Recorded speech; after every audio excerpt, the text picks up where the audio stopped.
This is an essay. I wrote it entitled Stagnant Humanity, or you can call it Real Life, Still Life. It's really whatever you prefer. Yeah, so here we go. It would appear the human being has turned themselves into caged animals, beasts defiled by their own free will, forged by their animalistic instinct for rank, unwilling to relinquish to the higher order of self-reliance and spirituality. Humans have become accustomed to the reference of advancement, but are we no more than the lion that strikes down the zebra to feed its cubs? Have we advanced any further than the cowbird? Are we no more complex than these beasts, simply because we have invented into instant connectedness and broadcasting?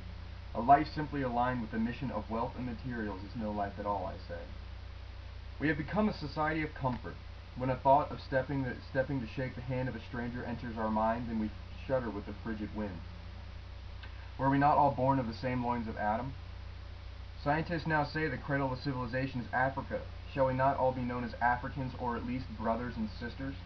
Or is it stated now that we have grown too far apart, that we no longer debate the understanding that humans have too many differences to outstretch the spirit of sincerity and time? How is it that a person has the right above another person to entertain the ability of so-called power? Is there not only the power of one? Now a man tells another to work harder and faster, so he can make his rent and pay his bills, acquired through the means of mass media. All the while that man sits upon his seat, judging the man's ability based upon his standards. But were we not at all children, the same as the next? The wind will force a tree to the ground, yet they are intertwined in the struggle. They are comrades in the fight for life, not one over the other. Is it not seen in their interaction that the encouragement of the wind strengthens the tree's roots, giving life to the branches, making homes for the squirrels and birds?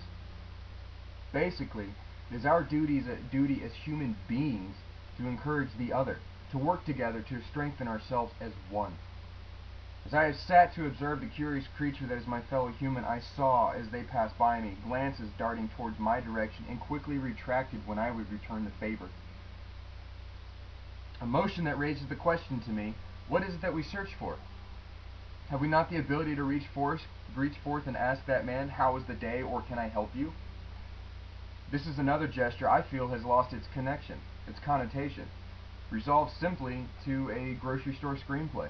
Or shall we incessantly search the room for the approach of an interaction? One could ask through this observation, what is it that we fear? What is it that we are setting ourselves up for? Or for whom? Surely these curiosities have gotten the better of us in such cases, although the willingness to bury these emotions is much stronger in its ability to guide the lives of man. How can we have questions and not afford to have them answered, I ask?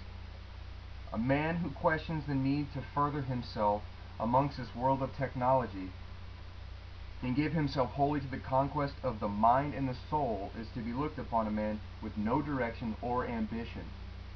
Yet a man who gives himself wholly to the conquest of wealth and hedonistic drive, handing himself over to the fetters of society and corporation, is to be seen as an eligible man, a man with standing worth taking note of. Has not every man lived a life of equal years at one time or another? Has it now become the only person worthy of conversation and entertainment is the man who drives to murder himself with paperwork and stress?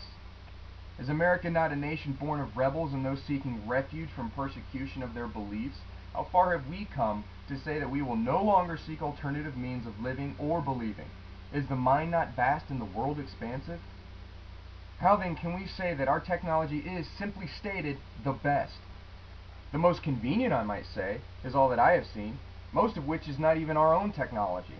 Phones, TVs, cars, computers, entertainment systems, they're just imports of the vision of other people's futures. It's built in their own images, not ours. It has been said over time that the necessity is mother of all inventions, yet now it would appear that greed is the necessity. That is the driving force of the invention. Why is it that America must live in such a society in which the almighty latte has become the god, the dollar our priest, and we, the people, are the blinded congregation, donating heavily to the collection plate thrice as it passes, exchanging smaller bills for larger ones to compensate our need to advance? Are we better off than the prisoners shut in behind bars, locked in against his will? I would answer that this man might enjoy more freedom than that of myself. He can see his prison and feel the walls that bind him. Upon returning into civilized society, this man will fear and will not know his place, for he has been without such requirements of placement. Are we any better off if we were to have our world of advancement stripped from our hands like that of leaves from the tree? Contrarily, the tree knows to wait for them to return. We would simply scurry around attempting to regain what we have lost, instead of embracing change and adapting. Does the water not take the mold of the vessel in which it inhabits? So should we mold to the changes the world hands us. Should we tell ourselves that our lives do no more than parallel the growing market for video games, or shall we be marked with the paint of rebellion? If we were to be invaded by a foreign army, would we not rally together to push back this enemy of freedom? Would we not unite as one in the cry for justice? Although there is no invasion of military at present, the requirement to fight for our souls against corporation and regain our righteous minds must be one of the utmost important when the invasion is one created by and of ourselves. At present, the stock market was almost overturned forever, yet it was considered a requirement to bail out the banks. Is not the greed of dominance fueled the fire that almost overturned this very financial system?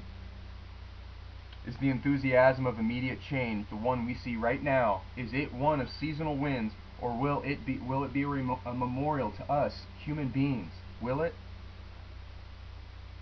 I walked the shelving of the bookstore and observed most of the magazines in there were ones, in my eyes, ones of vanity and the capacity to live vicariously through the events of others. Showing at that moment we lack the ability to understand who we are. Yet people stand there reading them as if they are the gospel themselves.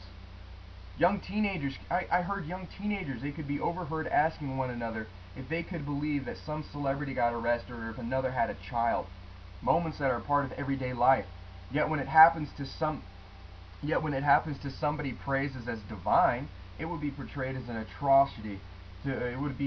Portrayed as an atrocity by mainstream society.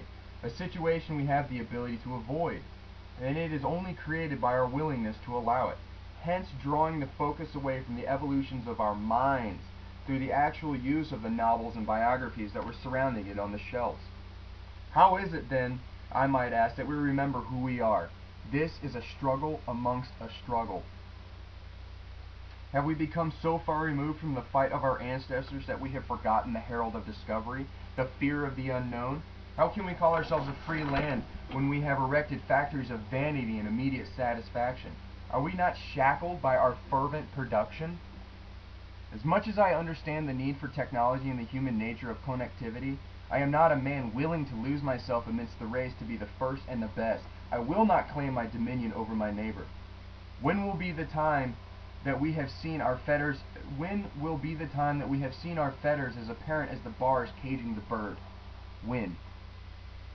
We can never truly call ourselves a free nation until we break our claims from the confusion of materialism and the power of corporation.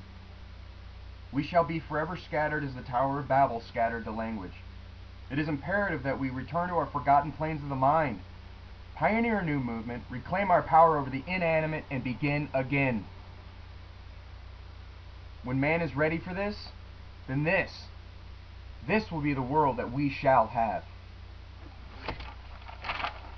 Stagnant humanity.